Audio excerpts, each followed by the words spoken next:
அரிநாடார் அவர்களுக்கு காதல்னா பிடிக்கும். காதலுங்கிறது யாருக்கு தானே பிடிக்காது. அந்த காதல் உண்மையா இருக்கணும், போலியா இருந்துடக்கூடாது, நாடக காதலா இருக்கணும். அப்ப அரிநாடார் லவ் ஃபெயிலியர் ஆனவரா? அது காதல்னே நம்ம சொல்ல முடியாது. என்ன அப்ப காதலிச்சிருக்கீங்க. இந்த நாட்டை சார்ந்தவங்க கிடையாது, அவங்க வேற ஒரு நாட்டை சார்ந்தவங்க.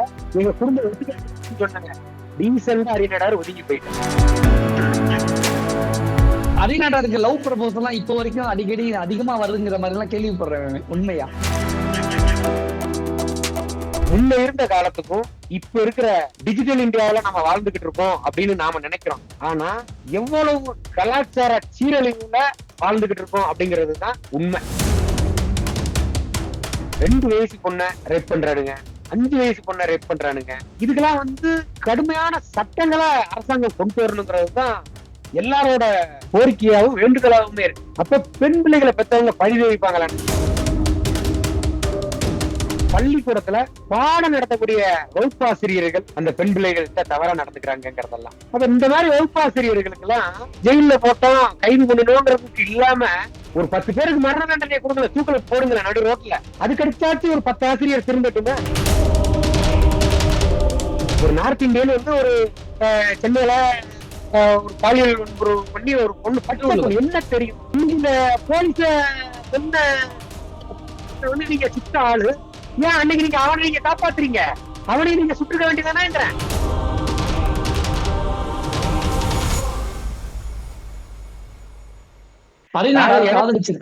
காதல் எதை பார்த்து வருது சொல்லுங்க?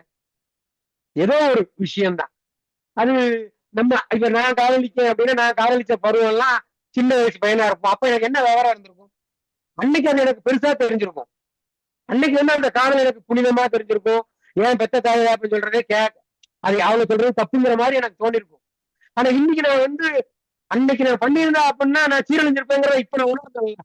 அப்ப அரிநாடார் லவ் ஃபெயிலியர் ஆனவரா? அது காதல்னே நம்ம சொல்ல முடியாது. என்ன அப்ப காதலிச்சிருக்கீங்க. இந்த இந்த இந்த நாட்டை சார்ந்தவங்க கிடையாது, அவங்க வேற ஒரு நாட்டை சார்ந்தவங்க. அதெல்லாம் வேற.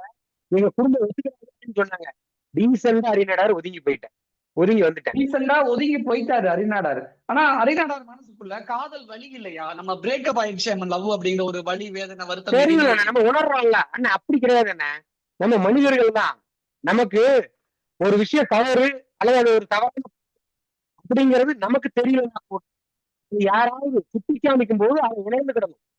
அதுக்குதான் நம்ம கல்வி அறிவை படிப்புகளுக்கு அறிவுங்கிறது அந்த கல்வி அறிவு தான். அப்ப அந்த கல்வியை அதை நம்ம புரிஞ்சு. நீங்க காதலிச்ச பொண்ணு வெளிநாட்டை சேர்ந்தவங்க சொன்னீங்க, மதம் ரீதியான பிரச்சனைகள் வந்ததா? அதனால விலகிக்கிட்டீங்களா? அவங்க ஆக்சுவலா ஸ்ரீலங்கா பொண்ணு. அவங்க வீட்டுல பொதுவா அந்த காதல் இந்த மாதிரி இதுக்கு ஏத்துக்கக்கூடிய பக்குவம் கிடையாது. இன்னொன்னு ஸ்ரீலங்கா பிரச்சனைகள் உங்களுக்கே தெரியாது கிடையாது. அந்த அந்த காலகட்டங்கள்ல நடந்த ஒரு நிகழ்வு என்ன. இப்ப அவங்க நல்லா இருக்காங்க. சமீபத்துல நடிகை வனிதாவோட உங்களோட சேர்ந்து இருக்கிற மாதிரி ஒரு போட்டோ பார்த்து எல்லாருமே டக்குன்னு ஆச்சரியப்பட்டாங்க. இது என்னது, சினிமா ஷூட்டிங்கா அல்லது என்ன அப்படிங்கிற மாதிரி எல்லாம் சொன்னாங்க. ஆக்சுவலி என்ன போட்டோ அது? ஒரு சினிமா ப்ரொடியூஸ் பண்ணி நடிக்கிறதுக்காக ஒரு பூஜை போடப்பட்டது. அதுல நடிகை வனிதா அவர்களும் அந்த படத்துல நடிக்கிறதா இயக்குனர் ஒப்பந்தம் பண்ணியிருந்தாங்க. சோ அந்த நிகழ்வு தான் நடிகை வனிதா அவங்க. அண்ணன் ஒரு வகையில பார்த்தா அவங்க எனக்கு உறவினர். நம்ம இயக்குனர் அரியன் எங்க சமூகத்தை சார்ந்தவர், என்னோட உறவினர் தான் அவரு. அப்படி பார்க்கும்போது அவங்க எனக்கு உறவினர். ஆனா சமூக பொதுத்தளங்கள்ல பார்க்கும்போது பொதுத்தளங்கள்ல என்ன வேணாலும் தான் காது மூக்கு வச்சு என்ன வேணாலும் சித்தரிச்சிருவாங்கல்ல. அதுதான் கேட்கல. ஆனா சமூக வலைதளங்கள்ல நீங்களும் நடிகை வனிதாவும் சேர்ந்திருக்கிற போட்டோ பார்த்துட்டு நீங்க சொன்ன மாதிரி கண்ணு காது மூக்கு வச்சு பேசுனாங்களே, நீங்க கவனிச்சீங்களா? அதெல்லாம் என்ன தோணுச்சு உங்களுக்கு? அதெல்லாம் அதான் 1000 பேர் 1000 விமர்சனம் பேசுவாங்கண்ணா. எனக்கு தெரியும் நான் யாரு அப்படின்னு. அதே மாதிரி வனிதா அவங்களுக்கு தெரியும் அவங்க யாரு அப்படின்னு. பேசுறவங்க பேசிக்கிட்டே போட்டுருவாங்க. உங்களுக்கு சமாளிக்க சொல்லுங்க. வனிதா போன் பண்ணி பேசினாங்களா உங்ககிட்ட? இந்த போட்டோ பார்த்து இப்படி எல்லாம் பேசிக்கிட்டு இருக்காங்க, என்ன நினைச்சுக்கிட்டு இருக்காங்க, அப்படி ஏதாவது வருத்தப்பட்டாங்களா போன் பண்ணி? இல்லண்ணா என்கிட்ட அதெல்லாம் உங்க சட்டையே பண்ணிக்கல அப்படிதானே? நீங்களும் ஆமா, அதுக்குள்ள நம்ம போகத்தான் கூடாது. அதாவது ஏதாவது ஒரு விஷயம் இருந்தா தான் அவங்களுக்கு யாருக்காச்சும் ஒரு ஐயோ நம்மள சொல்லிட்டானே அப்படிங்கிற ஏதோ ஒண்ணு வரும். இல்லாத ஒண்ணு ஒருத்தங்க பேசுறதுனால எதுவும் ஆக போறது இல்லல்ல. அரிநாடாருக்கு லவ் ப்ரப்போஸ் எல்லாம் இப்போ வரைக்கும் அடிக்கடி அதிகமா வருதுங்கிற மாதிரி எல்லாம் கேள்விப்படுறேன். உண்மையா? என் வீட்டுக்காரம்மா செருப்பை கழட்டி அடிப்பாங்க. இல்லையா? பொய்யா அதெல்லாம்? சோசியல் மீடியாக்கெல்லாம் ஏதாச்சும் சொல்லிட்டு வருவாங்கண்ணே, யாருனாலும் ஏதாச்சும் சொல்லுவாங்க. குடும்ப வாழ்க்கைங்கிறது கொஞ்ச நாள் வாழ்ந்தாலும் யாரா இருந்தாலும் அது ஆணோ பெண்ணோ அது சந்தோஷமா வாழணும்னு தான் நினைப்பாங்க. அதுக்கு அந்த வழிவகைகளை நம்மளும் அமைச்சுக்கக்கூடிய பக்குவத்துக்கு எல்லாரும் வரணும். அது ஆணோ பெண்ணோ ஃபர்ஸ்ட் நமக்கு அது சரின்னு படும். ஏதோ ஒரு தவறுல போய் முடிச்சிடலாம். அப்ப அந்த பாதைகளை நம்ம தான் மாற்றி அமைச்சு நல்லபடியா வாழ்க்கையை கொண்டு போய்க்கிடணும். அதுதான் எல்லாருக்கும் நல்லதாகவும் இருக்கும். ஒரு 10 வருஷத்துக்கு முன்னாடி, ஒரு 15 வருஷத்துக்கு முன்னாடி இருந்த ஒரு காதல் வேற. ஆனா இன்னைக்கு இந்த ஜெனரேஷன் ஒரு ஒரு ஸ்பீடு இருக்குல்ல, அந்த ஒரு வாழ்க்கை நடைமுறை வேற. அப்ப ரெண்டுக்குமான இடைவெளியும் உங்களுக்கு நல்லாவே தெரியும். ஒரு லைஃப் இப்ப இன்னைக்கு மாறி போயிருக்குன்னு சொல்ல முடியுமா? இது வந்து பேசு பொருளா நம்ம பேசினா நிறைய விமர்சனத்துக்கு வந்துரும் பொதுவா. அதாவது உலகமே பெண்ணை மையப்படுத்தி தான் இயங்கிக்கிட்டு இருக்கு. இன்னைக்கு முன்ன இருந்த காலத்துக்கும் இப்ப இருக்கிற டிஜிட்டல் இந்தியாவில நம்ம வாழ்ந்துகிட்டு இருக்கோம் அப்படின்னு நாம நினைக்கிறோம். ஆனா எவ்வளவு கலாச்சார சீரழிவுல வாழ்ந்துகிட்டு இருக்கோம் அப்படிங்கிறது தான் உண்மை. கொஞ்சம் வயசு பையன், கொஞ்சம் வயசு பொண்ணு, ஒரு அவங்களோட வயசுக்கு பக்குவம் இல்லாத பல வேலைகள்னால அவங்களோட வாழ்க்கைகளை இழந்து இன்னைக்கு எவ்வளவோ பேரு சிறை வாழ்க்கையில் அனுபவிச்சுக்கிட்டு இருக்காங்க. எங்க போய் பார்த்தாலும் இந்த வரக்கூடியது இந்த 3 எழுத்து காதல் அப்படிங்கிற அந்த ஒரு விஷயம் தான் வரும்.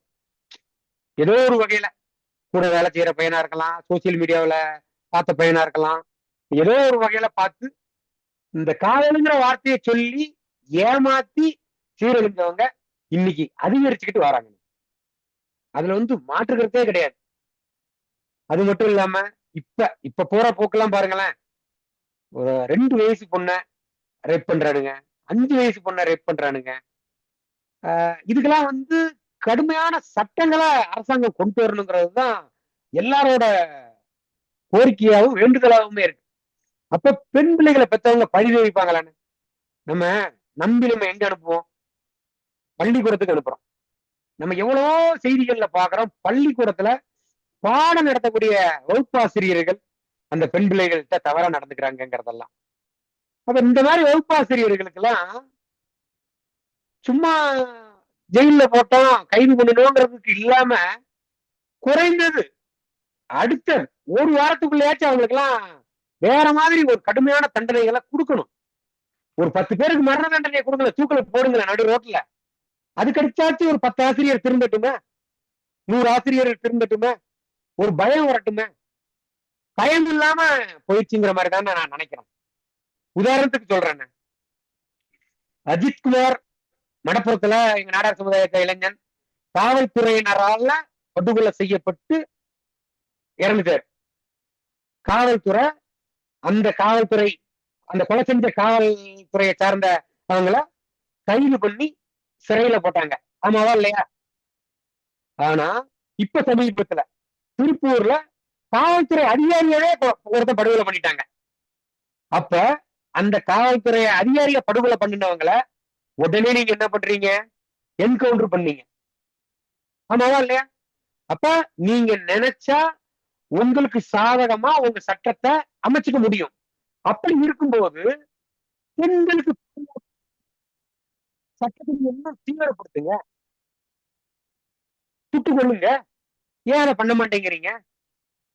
ஒரு நார்த் இந்தியன் ஒரு சென்னையில ஒரு பாலியல் வன்புறவு பண்ணி ஒரு பொண்ணு பச்சை பொண்ணு, என்ன தெரியும்? என்ன விவரம்? திருவள்ளூர்ல என்ன விவரம் தெரியும்? இந்த போலீஸ கொன்ன நீங்க சுட்ட ஆளு, ஏன் அன்னைக்கு நீங்க அவனை நீங்க காப்பாத்துறீங்க? அவனையும் நீங்க சுட்டுக்க வேண்டியதானேங்கிறேன். தண்டனையை நீங்க கடுமையாக்குங்க, குற்றம் குறையும் இல்ல. குற்றத்தை நீங்க தடுக்கலன்னா கூட அட்லீஸ்ட் குற்றம் குறையும் இல்ல. அந்த மாதிரி ஆட்கள் சுட்டுக் கொள்ளுங்க, பெண்களுக்கு பாதுகாப்பா கொடுங்க. எனக்கு என்ன புரியலன்னா, அரிநாடார் அவர்கள் காதல விட்டு கொடுக்க மாட்டேங்கிறாரு, காதல பிடிக்குங்கிறாரு. ஆனா கலப்பு திருமணத்துக்கு எதிராக இருக்காரு. அப்ப காதல்னா எப்படி இருக்கணும் அப்படின்னு அதான இப்ப இந்த காதலுங்கிறது எங்கேயோ யாருக்கோ வருது இல்ல, அதே இது அந்த ஒரு கலாச்சாரத்துக்குள்ள நீங்க அந்த காதலை கொண்டு போங்க, தப்பு இல்லையா? இப்ப கல்யாணம் முடிச்சுட்டு நீங்க பொண்டாட்டிய லவ் பண்ணுங்க, சின்சியரா லவ் பண்ணுங்க. ஆனா உங்க சமூகத்துக்குள்ளே ஒரு நல்ல பெண்ணை பார்த்து நல்லா நீங்க பண்ணிக்க. ஒரு தாய் உங்களுக்கு தப்பு தெரியுங்க, ஏன் நீங்க ஆசிட் அடிக்கிறீங்க? ஏன் அந்த பொண்ணுக்கு டார்ச்சர் கொடுக்குறீங்க? அந்த பொண்ணு உங்களை குடும்பத்தெல்லாம் விட்டு, தாய் தப்பனெல்லாம் விட்டு நம்பி உங்க கூட இருந்து ஏதோ ஒரு புகைப்படம் எடுத்திருக்கோம், ஏதோ உங்களுக்கு ஒரு முத்தத்தை கொடுத்திருக்கோம். அதனால நீங்க போட்டோ ஏன் அந்த பெண் ஆனா லவ் பண்ற எல்லாரும் இதை பண்றது இல்ல. நெருக்கமா இருக்கிற போட்டோவோ, முத்தம் கொடுக்குற போட்டோவோ, ஒன்னா இருக்கிற போட்டோவெல்லாம் சரி எல்லாருமே பண்றது இல்ல. அண்ணே, அந்த காதல் அப்படிங்கிற அந்த ஒரு விதம் அந்த பெண்ணு மயங்குது, இதெல்லாம் நம்புது. எவனோ ஒருத்தர் ரோட்ல வரவன் போறவனுக்கு அந்த பெண்ணு கொடுக்கல. ஒண்ணு உயிருக்கு உயிரா நம்ப போய் பெத்த தாய் தாப்பெல்லாம் விட்டுட்டு, தாய் தாப்பன் விட்டுட்டு உன்னை நம்புது. இப்போ உன் மேல எந்த அளவுக்கு உன்னை நம்பிக்கை வச்சிருந்தா அந்த பெண்ணையே உனக்கு தராங்க. இப்ப இந்த சுர்ஜித்தோட விவகாரத்திலே அந்த சகோதரியோட போட்டோக்கள்லாம் அந்த வெளியில வர ஆரம்பிச்சு, அவங்களே வீடியோ பேசி வெளியிட்டாங்க. அதான் இல்லன்னு அந்த பெண்ணு வீடியோ பேசி வெளியிட்டது வேற. ஆனா அவர்கள் அந்த காவலர்களுக்குள்ள இணக்கமா இருந்த போட்டோக்கள் எல்லாம் சமூக ஊடகங்கள்ல வெளியில வந்துருச்சுங்களா? கேஷுவலா ஒன்னா இருந்த போட்டோ தானே அது. அது நம்ம அதாவது நம்ம வந்து அதை நம்ம ஒருத்தங்களோட பர்சனல் பிரைவசிக்குள்ள நம்ம போக நான் விரும்பல. அந்த மாதிரி கூட வரக்கூடாதுன்னு நான் சொல்ல வரேன்னு சொல்ல. ஒரு ஒரு ஒரு பெண்ணு, அப்ப அந்த பெண்ணை பெற்றவங்களுக்கு தானே அந்த ஒரு பெயின் தெரியும். நிறைய இந்த மாதிரி நடக்குன்னு சொல்ல வரேன். இந்த கவின் கொலையை பத்தி நான் சொல்ல வரல. ரொம்ப பெண்களை வெளியிட்டு காதல்ங்கிற சரி சொல்லி ஏமாத்தி கடைசியில ஏதோ ஒரு வகையில அவங்களுக்கு அண்டர்ஸ்டாண்டிங் இல்லாம போகும்போது அந்த பெண்ணு கூட இருந்த அந்த பெண்ணை சித்தரிச்சு பல விமர்சனங்கள், பல போட்டோக்கள் எல்லாம் இதெல்லாம் தவிர்க்கப்படணும் அப்படிங்கிற. நீங்க சொல்ற மாதிரி அங்க ஒண்ணும் இங்க ஒண்ணுமா அதெல்லாம் நடக்குது. காதலிக்கிறாங்க, காதலிக்கும் போது ஒன்னா போட்டோ எடுத்துக்கிறாங்க. லவ் பிரேக்கப் ஆகும்போது அதை ஏத்துக்க முடியாம அந்த போட்டோ வச்சு மிரட்டுற சம்பவங்கள் அங்க ஒண்ணு இங்க ஒண்ணுமா நடக்குது. ஆனால் காதலித்தால், கலப்பு திருமணம் செய்தால், ஜாதி விட்டு காதலித்தால் கொலை செய்வது என்பது நிரந்தர தீர்வு கிடையாது அப்படிங்கிறத மட்டும் நாங்க வலியுறுத்துறோம். ஆணவ படுகொலைகள் இங்க அடியோடு ஒழிக்கப்பட வேண்டும் அப்படிங்கிறதையும் வலியுறுத்தி நிறைய விஷயங்கள் கூட ஷேர் பண்ணிக்கிட்டீங்க. மிக்க நன்றி. நன்றி அண்ணா, நன்றி அண்ணா, தேங்க்யூ அண்ணா.